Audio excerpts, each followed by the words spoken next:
Hi అండి, నా వంట రుచులకి స్వాగతం.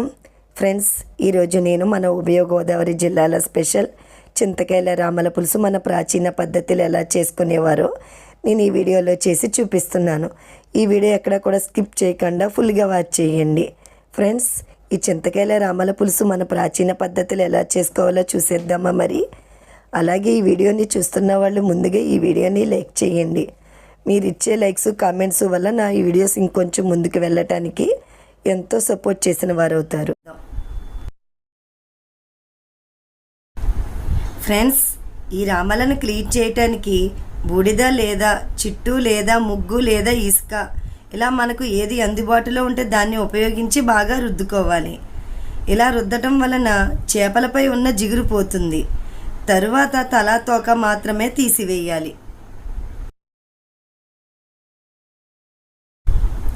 అదే మామూలు చేపల్లో అయితే చేదుకట్టును తీసేస్తారు, కానీ ఈ రామల్లో చేదుకట్టును తీయరు. ఎందుకంటే ఈ చేదుకట్టులోనే మనకు తెలియని ఎన్నో ఆరోగ్య ప్రయోజనాలు ఉన్నాయి. మరియు ఈ రామల చేపల్లో పొడవుగా ఒక్కటే ముళ్ళు ఉంటుంది. ఈ విధంగా బాగా తోముకున్న తరువాత ఒకసారి వాష్ చేసుకుని కొద్దిగా పసుపు కొద్దిగా ఉప్పు వేసుకుని అన్ని చేపలకు బాగా పట్టించుకొని బాగా రుద్దుకోవాలి.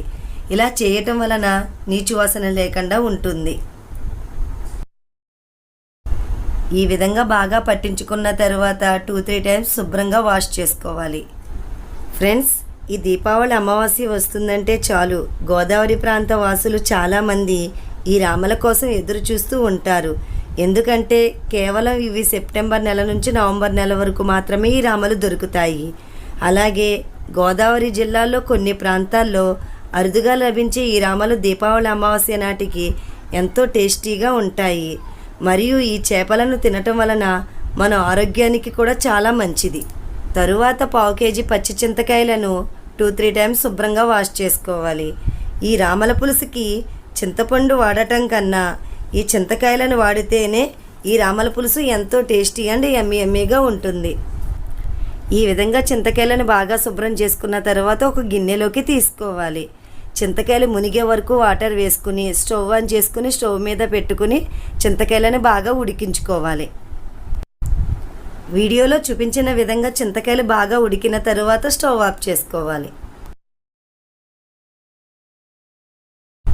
ఇలా కాసేపు చల్లారిన తరువాత ఇష్టం లేని వాళ్ళు చింతకాయ తొక్కలను కూడా తీసేసుకోవచ్చు. ఒకవేళ మీకు ఇష్టమైనట్లయితే చింతకాయ తొక్కలు ఉన్నా కూడా పర్వాలేదు.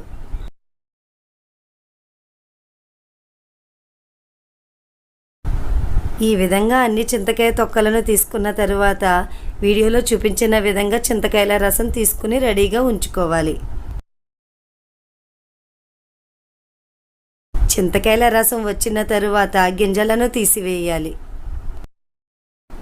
ఈ రామల పులుసుకి 180 గ్రాముల చిన్న ఉల్లిపాయలను తీసుకోవాలి. తరువాత రోటిలో వేసుకుని కచ్చబచ్చగా దంచుకోవాలి. అలాగే 2 టీ స్పూన్ల జీలకర్ర మరియు 9 వెల్లుల్లి రెబ్బలను కూడా వేసుకుని మొత్తం అన్నిటిని కచ్చబచ్చగా బాగా దంచుకోవాలి.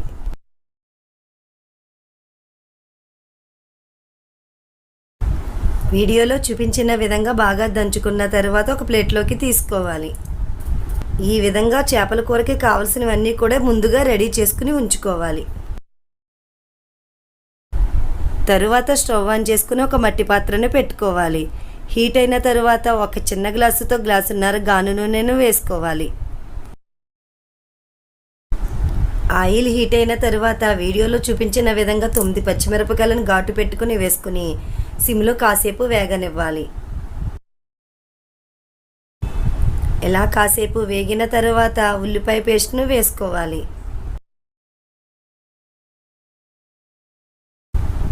ఈ ఉల్లిపాయ పేస్ట్కి సరిపడా కళ్ళుప్పుని కూడా వేసుకుని బాగా కలుపుకోవాలి. ఈ విధంగా బాగా కలుపుకున్న తరువాత మూత పెట్టి సిమ్లో కాసేపు మగ్గనివ్వాలి. కాసేపు మగ్గిన తరువాత మూత తీసుకుని ఒకసారి గరిటెతో బాగా కలుపుకుని తర్వాత 2 స్పూన్ల కారం 1 టీ స్పూన్ పసుపు వేసుకుని మరొకసారి బాగా కలుపుకోవాలి.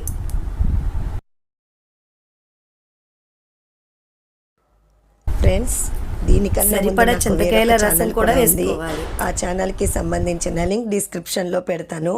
మీకు ఆ ఛానల్లో కంటెంట్ కూడా నచ్చినట్లయితే సబ్స్క్రైబ్ చేసుకుని ప్రక్కనే ఉన్న బెల్ ఐకాన్ని యాక్టివేట్ చేసుకోండి. అప్పుడే నేను నెక్స్ట్ పెట్టిన వీడియోస్ అన్ని మీకు నోటిఫికేషన్ రూపంలో వస్తాయి. చింతకాయల రసం వేసుకున్న తర్వాత ఒకసారి గరిటెతో బాగా కలుపుకుని ఉప్పు కారం సరిపోయిందో లేదో చూసుకోవాలి. ఒకవేళ ఉప్పు సరిపోకపోతే రుచికి సరిపడా ఉప్పు వేసుకుని అంతా బాగా కలుపుకోవాలి. అర గ్లాసు వాటర్ కూడా వేసుకుని మనం శుభ్రం చేసుకుని ఉంచుకున్న రామలను వీడియోలో చూపించిన విధంగా ఒకదాని ప్రక్కన ఒకటి పరుచుకోవాలి. స్లోగా వీడియోలో చూపించిన విధంగా ఒకసారి కలుపుకొని మళ్ళీ స్టవ్ మీద పెట్టుకోవాలి. కొద్దిగా కొత్తిమీర మరియు లైట్గా కరివేపాకును కూడా వేసుకుని మూత పెట్టి 10-15 నిమిషాలు మాత్రమే మరిగించుకోవాలి. ఎక్కువసేపు మరగబెట్టకూడదు. ఫ్రెండ్స్, పులస చేపల మాదిరిగానే ఈ రామల చేపలకు కూడా మంచి డిమాండ్ ఎక్కువగానే ఉంటుంది.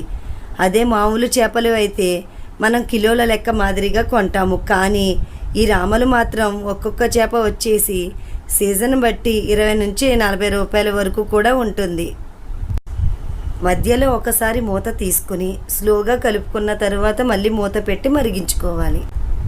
చివరిగా ఇంకొంచెం కొత్తిమీరను కూడా చల్లుకోవాలి. ఫ్రెండ్స్, ఇప్పటి వరకు మీలో ఎవరైనా నా ఛానల్ని సబ్స్క్రైబ్ చేసుకోకపోతే నా ఛానల్ని సబ్స్క్రైబ్ చేసుకుని ప్రక్కనే ఉన్న బెల్ ఐకాన్ని యాక్టివేట్ చేసుకోండి. మర్చిపోకండి. నూనె ఈ విధంగా పైకి తేలి పులుసు ఈ విధంగా చిక్కబడిన తర్వాత స్టవ్ ఆఫ్ చేసుకోవాలి.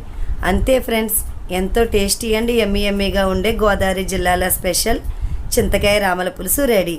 ఈ చింతకాయ రామల పులుసు పులస చేప మాదిరిగానే ఎంతో టేస్టీ అండ్ యమ్మీగా ఉంటుంది. మరి మీరు కూడా ఇదే విధంగా ట్రై చేసి మరి మీకు ఎలా వచ్చిందో క్రింద ఇచ్చిన కామెంట్ సెక్షన్లో తెలపండి. మరి అయితే వీడియో మీకు నచ్చింది అనుకుంటున్నాను. నచ్చితే మీ ఫ్రెండ్స్కి మీ రిలేటివ్స్కి షేర్ చేయండి. మరి నా నెక్స్ట్ వీడియోలో కలుద్దాం. Bye bye friends.